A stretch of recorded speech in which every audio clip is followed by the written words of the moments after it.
안녕하세요.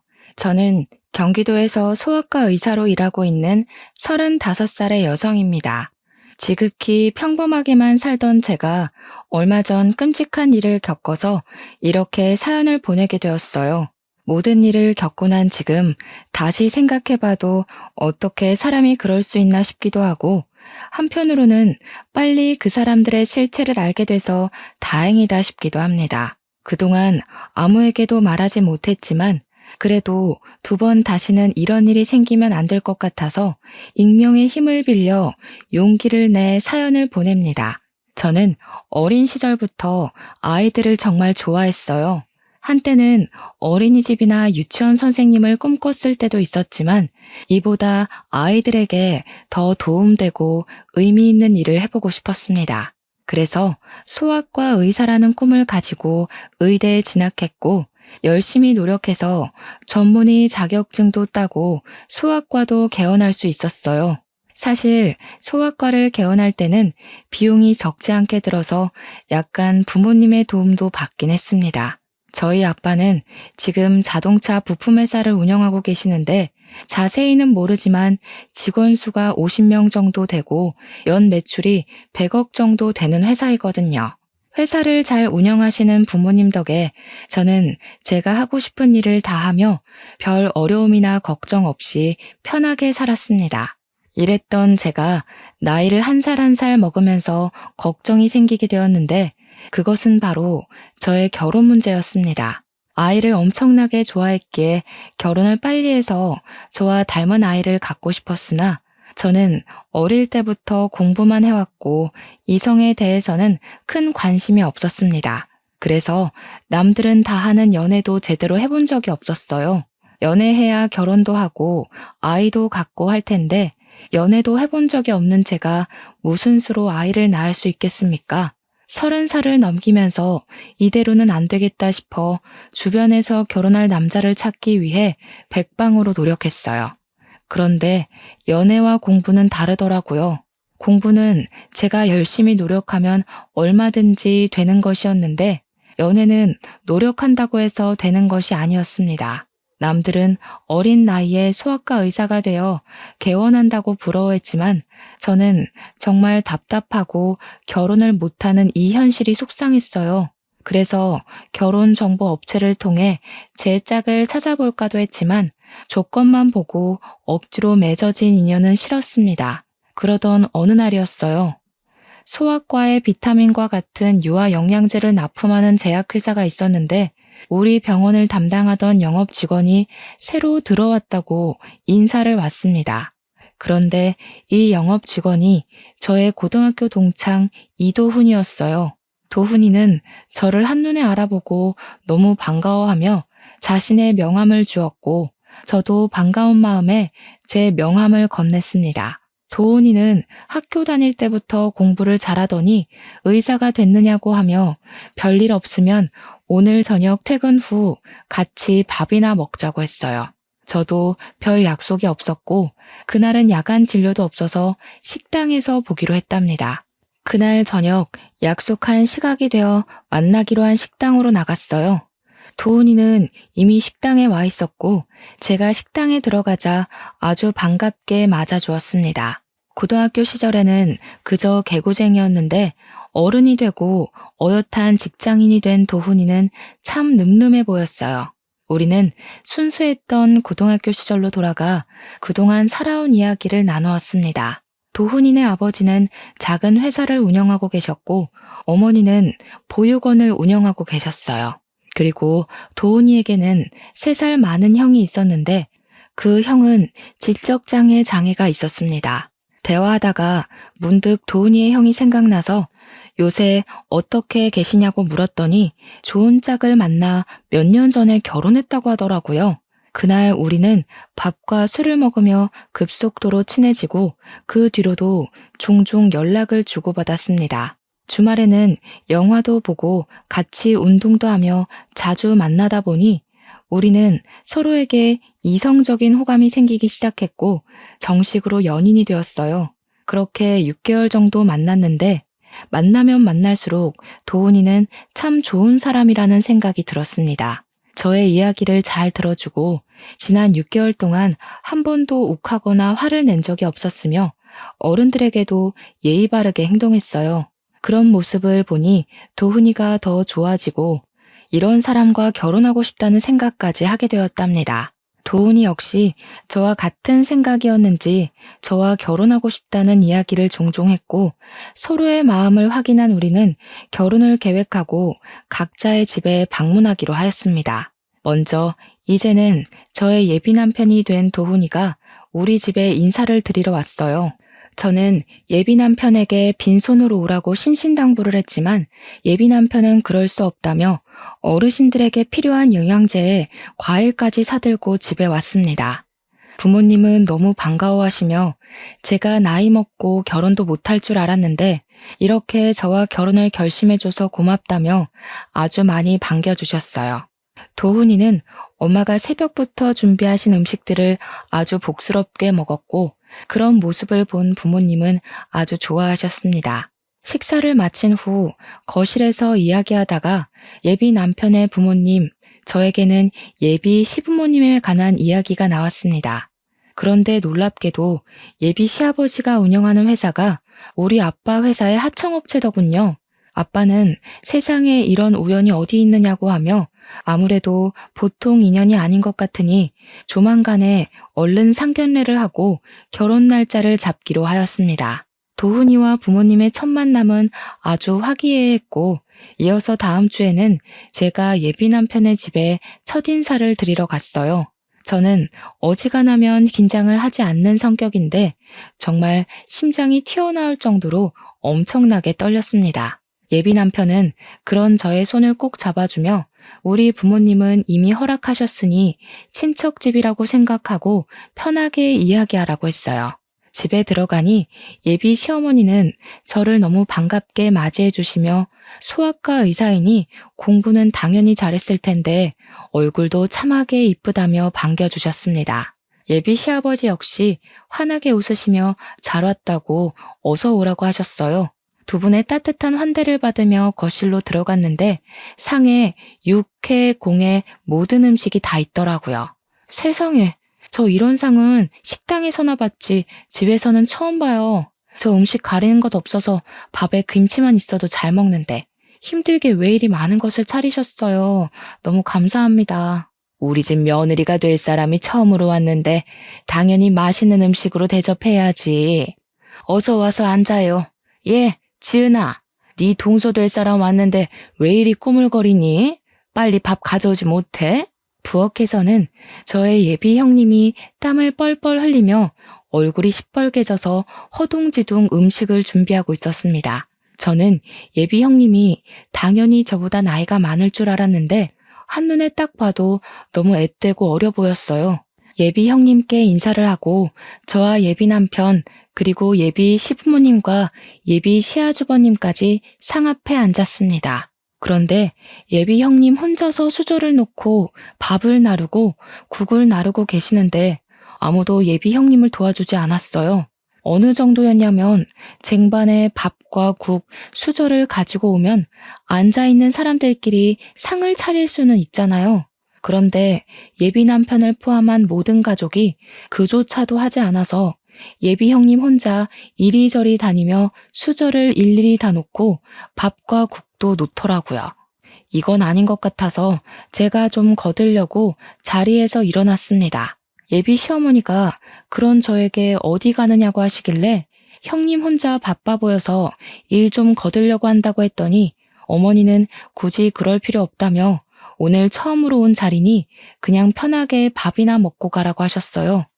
예비 형님은 혼자 너무 힘들어 보이는데 다들 형님을 거들떠보지도 않더라고요. 지금 이런 상황도 이해가 가지 않는데 더 황당한 것은 밥과 국이 다 차려지고 나서도 예비 형님은 자리에 앉지 않고 옆에서 가만히 서서 있었습니다. 형님도 같이 앉아서 식사해요. 저 때문에 음식 다 차리시느라 힘드셨을 텐데 같이 드셔야죠. 쟤는 원래 나중에 먹는단다. 신경 쓰지 말고 어서 먹어. 알겠지? 그리고 지은아, 국이 너무 짜잖니? 너는 살림을 얼마나 했는데 아직도 간 하나 제대로 못 맞추니? 하여튼 뭐 하나 제대로 할 줄 아는 게 없어요. 가서 물이나 떠와.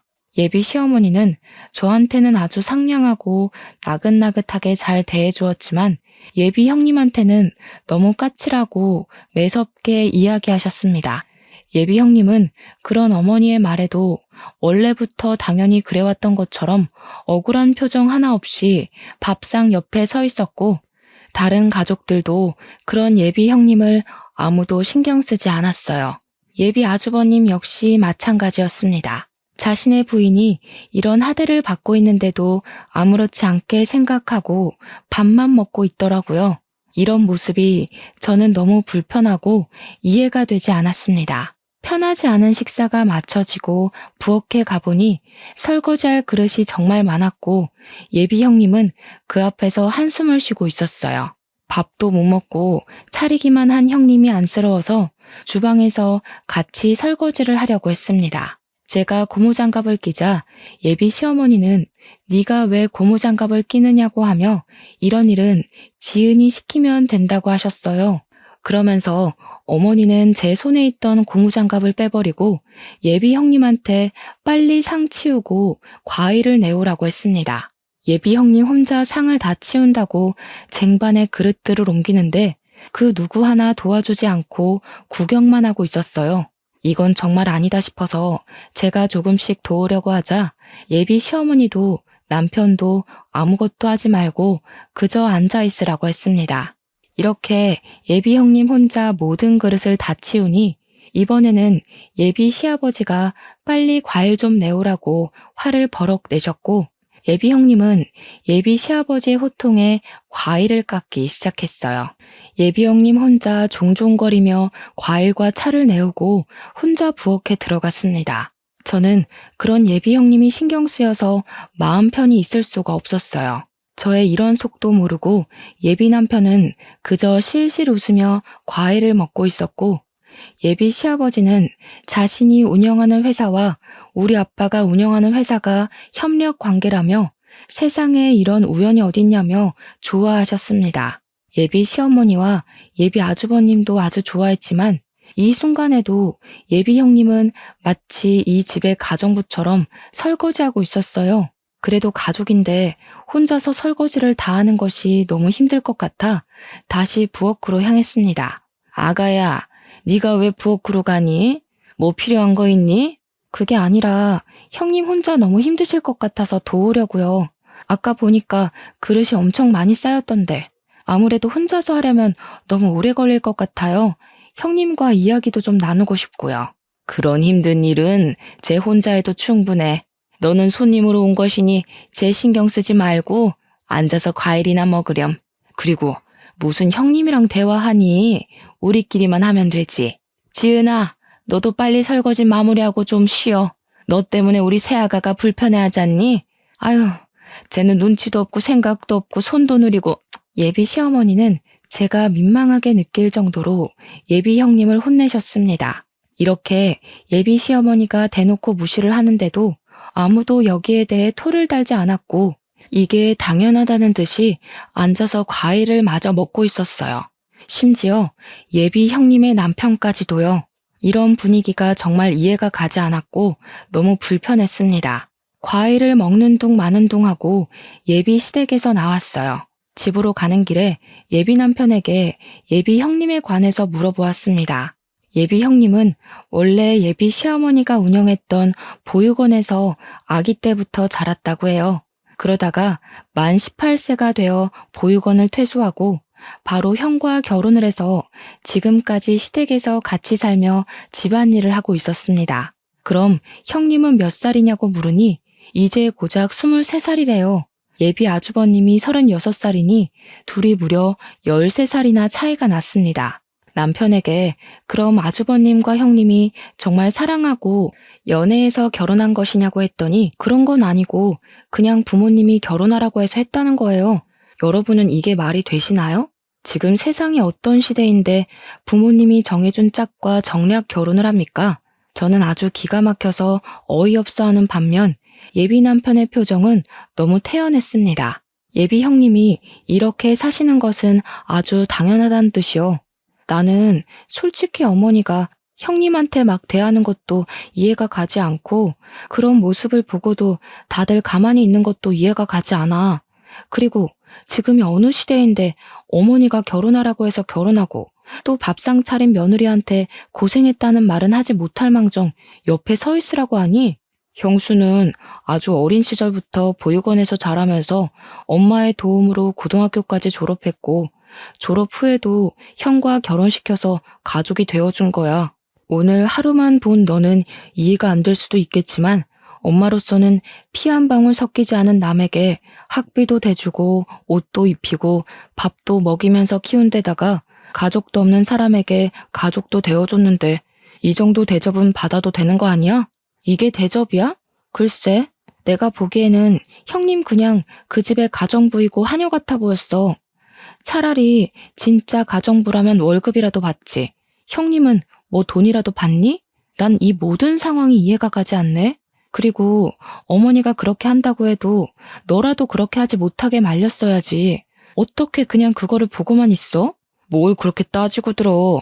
어차피 너는 평일에는 매일 병원에서 출근해서 집안이 어떻게 돌아가는지 알지도 못할 텐데. 그냥 형과 형수는 형수의 인생을 살고 나랑 너는 우리끼리의 인생을 살면 되는 거 아니야? 그냥 그러려니 하면 되지. 뭘 그렇게 하나하나 다 따져대냐? 따지는 게 아니라 사람이라면 당연히 이상하다고 생각하는 거 아니야? 길 가는 사람들한테 물어봐. 어머니가 형님한테 하는 대우가 정말 타당한 것인지 말이야. 아주버님은 지금 많이 아프시니까 그런 사리분별이 조금 어려워도 너는 사리분별 올바르게 할 수 있잖아. 이게 지금 옳은 일인 것 같니? 너라도 말리고 형님 편이 되어드려야지. 제가 처음으로 큰 소리를 내자 예비 남편은 마지못해 알겠다고 했습니다. 그날 집에 와서 아무리 생각해봐도 예비 시댁이 이해가 가지 않았고 예비 형님은 어린 나이에 왜 그런 고생을 하고 살고 있는지도 궁금했어요. 저는 부모님께도 제가 예비 시댁에서 본 것들을 그대로 말씀드렸어요. 아무리 며느리라고 해도 그렇지 세상에 그런 대우를 하는 사람들이 어딨냐며 도울 방법을 찾아보라고 했습니다. 다음 날 예비 남편과 퇴근 후 만나기는 했지만 이전과는 다르게 뭔가 묘하게 어색하고 불편했어요. 원래는 우리가 만나면 한시도 쉬지 않고 대화를 나눴는데 이날은 대화가 자꾸 끊기고 시간이 잘 가지 않았습니다. 화요일, 수요일에도 원래는 퇴근하면 잠깐이라도 만났지만 예비 남편은 피곤하고 야근을 한다고 이유로 저를 만나지 않았어요. 뭔가 피하는 것 같다는 생각이 들었습니다. 그리고 목요일이 되었어요. 우리 병원은 매주 목요일에 휴진해서 그날 개인적인 업무를 많이 보곤 했습니다. 이날은 엄마의 심부름으로 마트에 갔는데 예비 형님이 마트에 있었어요. 저는 너무 반가워서 예비 형님한테 인사를 했습니다. 얼마 전 집에서 처음 봤을 때보다 더 어리고 풋풋해 보였어요. 저는 저번에 인사드리러 간 날 대화도 제대로 못 나눴는데 잠깐 커피 한잔 할 수 있냐고 물었습니다. 예비 형님은 어머니가 친구 집에 놀러 가셔서 괜찮을 것 같다고 했어요. 우리는 근처 카페에서 음료를 주문하고 어색하게 앉아 있었습니다. 저는 예비 형님에게 아주버님과 어떻게 결혼을 했는지 물어보았어요. 예비 형님은 저번에 예비 남편이 말한 대로 보육원에서 자라 어머니를 진짜 엄마로 생각하고 따랐다고 합니다. 그러다 만 18세가 되어 보육원에서 나가야 했는데 어머니가 자기 아들과 결혼하라고 해서 결혼했다고 해요. 저는 아무리 그래도 두 분이 13살이나 차이가 나는데 아주버님이 남자로 보이고 결혼할 마음이 생겼냐고 물었어요. 예비 형님은 사실 그때 보육원에서 나가면서 돈도 없었고 나가서 할 줄 아는 것도 없어서 그 당시에 먹고 살려면 결혼하는 수밖에 없었다고 합니다. 저는 두 분이 사랑도 없이 결혼했는데 후회되지 않냐고 물었어요. 예비 형님은 사실 다른 보육원 친구들은 돈 없이 사회에 나가 고생하고 위험한 길로 빠지고 교도소에 들락날락하는 친구도 많은데 자신은 그래도 꽤 좋은 집에서 삼시세끼 먹고 살 수 있으니 이 정도면 그래도 꽤 괜찮은 것 같아서 후회되지 않는다고 했습니다. 어린 나이에 자신의 꿈도 제대로 펼치지 못하고 집에서 보니 가정부처럼 생활하는데 이게 도대체 뭐가 괜찮다는 것인지 이해가 되지 않았어요. 예비 형님은 무엇이 잘못된 것인지도 모르고 그냥 체념한 듯한 표정으로 무덤덤하게 자기는 그저 좋다고 이야기하는데 너무 마음이 아팠습니다. 게다가 23살로 얼굴은 어려 보이지만 손은 주부 습진에 걸렸는지 갈라지고 하얗게 일어났고 손과 팔목 군데군데 상처도 있었어요. 그렇게 예비 형님이 그동안의 이야기를 한창 하셨는데 예비 시어머니한테 전화가 왔습니다. 전화 내용은 못 들었지만 예비 형님이 자꾸 죄송하다고 하는 것 보니 빨리 들어오지 않는다고 혼내는 것 같았어요. 이대로 들어가면 예비 형님이 크게 혼날 것 같아서 일부러 예비 시댁으로 같이 들어갔습니다. 예비 시어머니는 당연히 예비 형님 혼자서 들어올 줄 알았는데 저와 같이 들어오자 깜짝 놀라셨어요. 저는 오늘 진료가 없는 날인데 마트 장 보러 갔다가 우연히 만났다고 했습니다. 예비 시어머니는 저에게 얼른 들어오라고 하며 예비 형님에게 마실 거리 좀 내오고 가서 화장실에서 이불 빨래를 하라고 했어요. 제가 집 앞에 세탁소가 있던데 집에서 이불 빨래를 하느냐고 물으니 집에 지은이가 있는데 왜 돈을 들이냐고 했습니다. 예비 시어머니는 예비 형님을 가족이 아닌 그저 가정부로만 보았어요.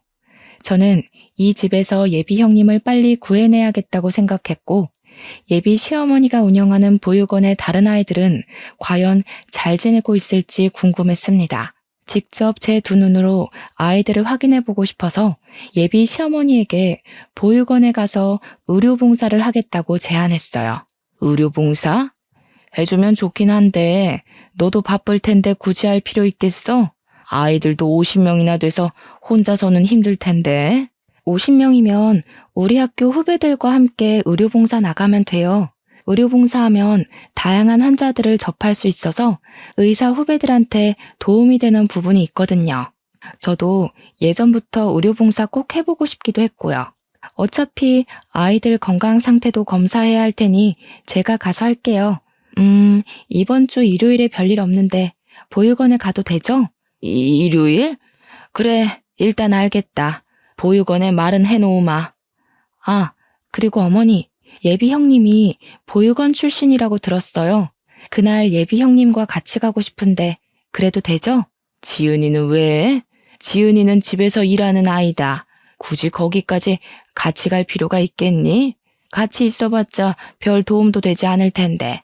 아이들은 낯선 사람에 대한 경계가 상당하거든요.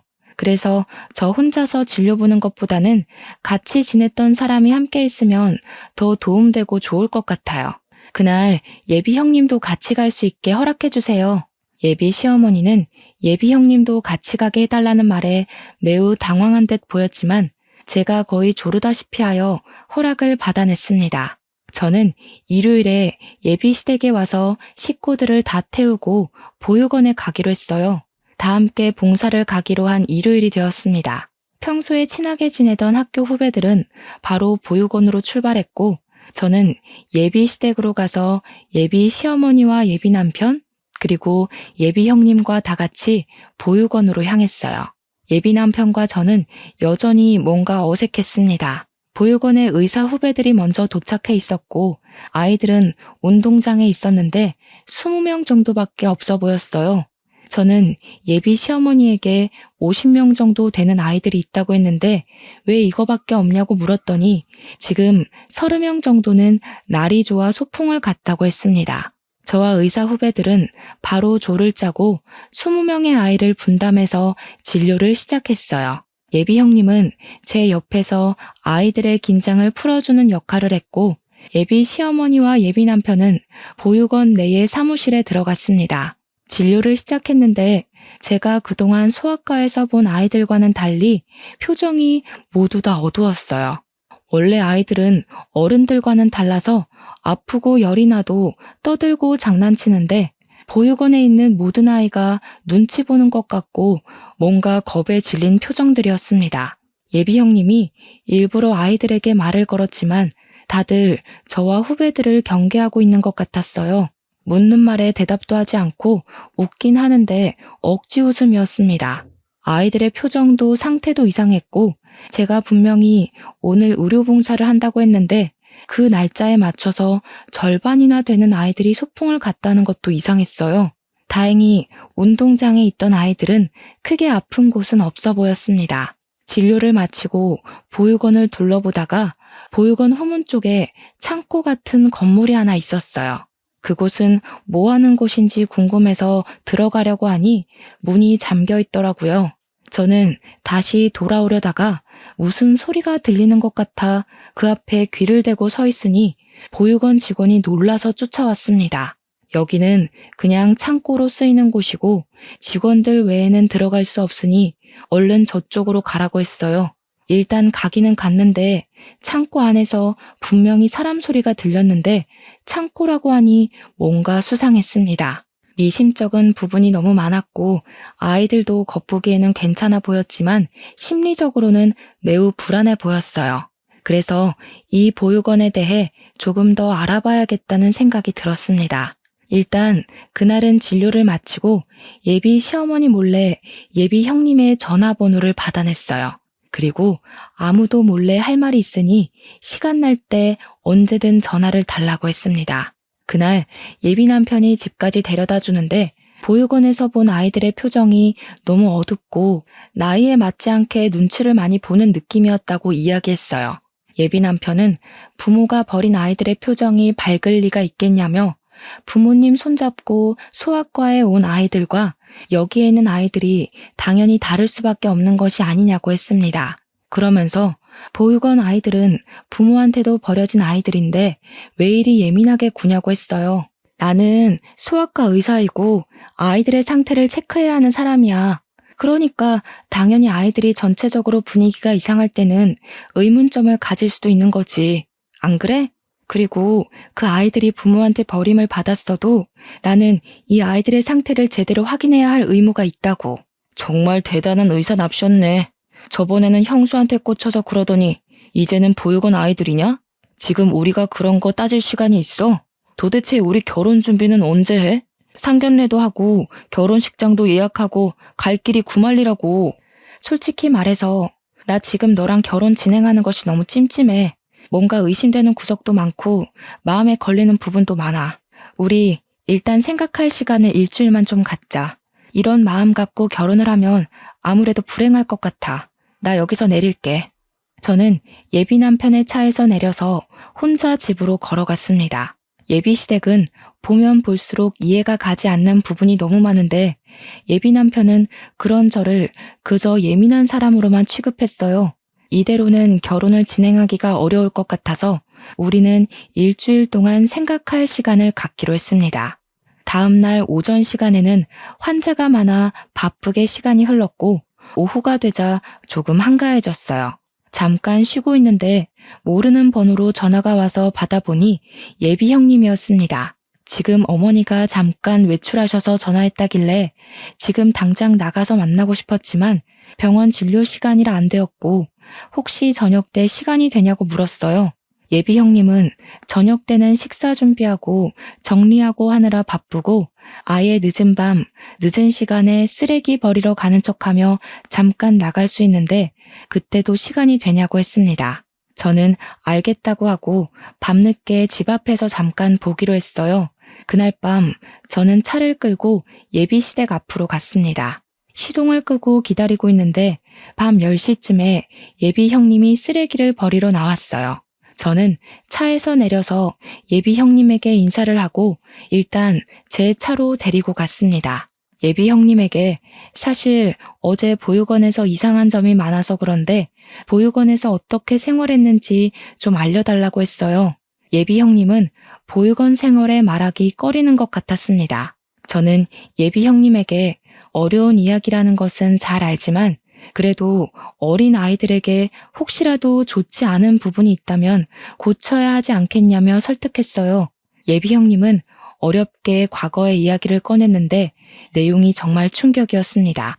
예비 시어머니는 보육원의 원장으로 있으면서 아이들에게 제대로 된 음식을 제공한 적이 없었어요. 항상 오래된 음식과 썩기 직전의 음식만 제공하였고 그마저도 조금씩만 주어서 매일 배가 고팠다고 합니다. 그리고 자신이 기분이 좋지 않으면 아이들을 구박하고 학대하기도 했고 그러다가 아이들의 몸에 상처가 나도 치료하지도 않았어요. 어쩌다 한 번씩 의료봉사나 손님들이 오면 몸에 상처가 있거나 흉터가 있는 아이들은 지하의 강당에 가둬놓았다고 했습니다. 아마 어제도 아이들이 소풍을 갔다고 했지만 지하의 강당에 갇혀 있었을 것이라고 했어요. 그리고 누가 보육원에 방문하면 무조건 웃고 외부에서 온 사람들과 절대 말 섞지 말라고 교육했다고 합니다. 만약에 웃지 않고 사람들과 쓸데없는 말을 섞다가 들키면 그날 밤 어머니는 아이들을 아주 심하게 구박했대요. 왜 어제 이런 이야기를 제게 하지 않았어요? 어제 알았으면 제가 아이들을 찾아라도 봤을 텐데요. 사실 어머니가 저는 눈치가 빠르다고 하면서 많이 때리지도 않으셨고 예뻐해 주셨어요. 다른 보육원 친구들은 자립금을 얼마 주지도 않고 만 18세가 되어 거의 맨몸으로 쫓겨날 때 저는 이 집으로 시집와서 따뜻하게 삼시세끼 먹고는 있잖아요. 지금 다른 친구들은 길거리에서 생활하고 이미 교도소도 몇 번 들락날락하기도 했어요. 저 그 친구들처럼 이 집에서 내쫓길까봐 두려워요. 제가 본 것들 그냥 입 다물고 모른 척하고 있으면 이 집에서 오래 살 수 있는데 괜히 폭로하면 이 집에서 저 쫓겨난다고요. 그러니 언니 제발 제가 이 집에서 쫓겨나지 않게 그냥 이 모든 사실 모른 척 해주세요. 저 여기서 쫓겨나면 아무 데도 갈 곳이 없어요. 부모님도 없는 저는 세상에 혼자 버려진다고요. 예비 형님의 간절한 부탁에 저는 당장 어찌할 도리가 없었습니다. 저는 일단 예비 형님에게 피해가 가지 않도록 모른 척 하겠다고 하고 헤어졌어요. 그렇게 예비 형님과 헤어지고 집에 왔습니다. 혼자 침대에 누워있는데 보육원에서 겁에 질린 아이들이 떠올랐어요. 그리고 자신을 먹이고 입히고 키워줬다는 이유로 원치도 않은 결혼을 하고 그 집에서 자신의 꿈은 생각조차도 하지 못한 채 가정부처럼 사는 예비 형님을 그냥 둘 수는 없었습니다. 그냥 이대로 있으면 저 역시 범죄를 묵인하는 방관자에 지나지 않는다는 생각이 들었어요. 이를 어찌해야 하나 고민하다가 우연히 달력을 보니 조금 있으면 5월 5일 어린이날이더라고요. 저는 이날 다시 보육원에 들어갈 계획을 세웠습니다. 다음 날 병원 점심시간에 예비시댁으로 향했어요. 들어가 보니 예비 형님은 청소를 제대로 하지 않아놨다는 이유로 예비 시어머니에게 호되게 혼나고 있었습니다. 눈물을 뚝뚝 흘리는데 정말 너무 안타까웠어요. 예비 아주버님은 자신의 부인이 그렇게 혼나는데 신경도 쓰지 않고 TV만 보고 있었습니다. 답답한 마음을 뒤로하고 예비 시어머니에게 5월 5일에 보육원 봉사활동을 하고 아이들에게 간식을 주고 싶다고 했어요. 예비 시어머니는 보육원 일에 왜 이리 신경 쓰냐고 하시며 그다지 반기지 않았지만 제가 소아과 의사이기도 하고 저번에 소풍을 가서 절반 정도는 진료를 보지 못해서 꼭 하고 싶다고 했습니다. 그리고 어린이날이니 아이들이 좋아하는 피자나 치킨 같은 간식을 제공하려고 한다고 하며 예비 형님도 같이 가자고 했어요. 예비 시어머니는 탐탁치 않은 표정으로 굳이 그럴 필요 없다고 하셨지만 제가 완강하게 말하니 어쩔 수 없이 허락했습니다. 저는 예비 시어머니의 허락을 받아냈고 그 후 예비 형님에게 연락해서 보육원의 지하 강당이 어디냐고 물어봤어요. 그곳은 후문 쪽에 들어가는 입구가 따로 있었고 매일 잠가 놓는데 사무실에 그 열쇠가 있다고 했습니다. 순간 저번에 후문에 있던 창고 문을 열려고 하니 보육원 직원이 깜짝 놀라 했던 것이 떠올랐고 직감적으로 거기가 바로 지하 강당일 것 같다는 생각이 들었어요.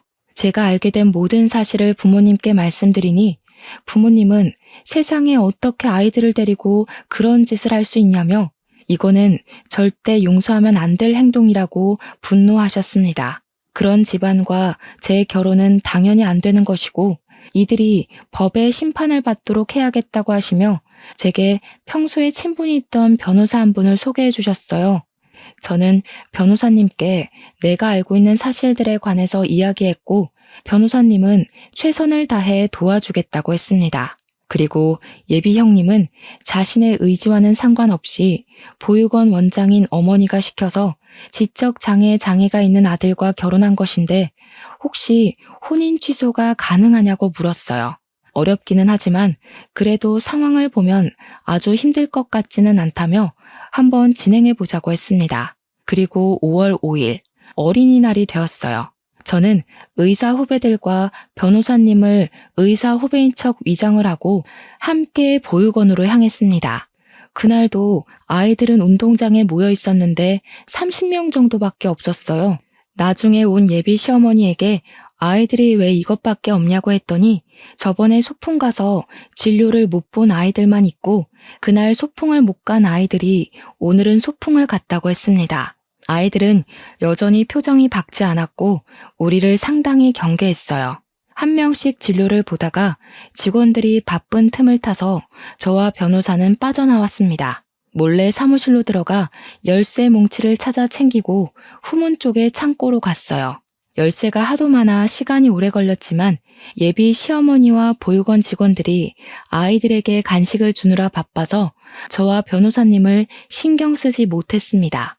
드디어 창고의 열쇠를 찾았고 들어가서 지하로 가보니 예비 형님의 말대로 강당이 있었고 그곳에는 정말 진료를 받아야 할 아이들이 있었어요. 아이들은 제대로 먹지도 못했는지 많이 힘들어 보였고 몸 곳곳이 상처투성이었습니다. 일단 변호사님은 증거를 남겨놔야 한다며 핸드폰으로 사진을 찍었고 저는 바로 경찰에 신고하고 아무렇지 않은 표정으로 다시 운동장으로 갔어요.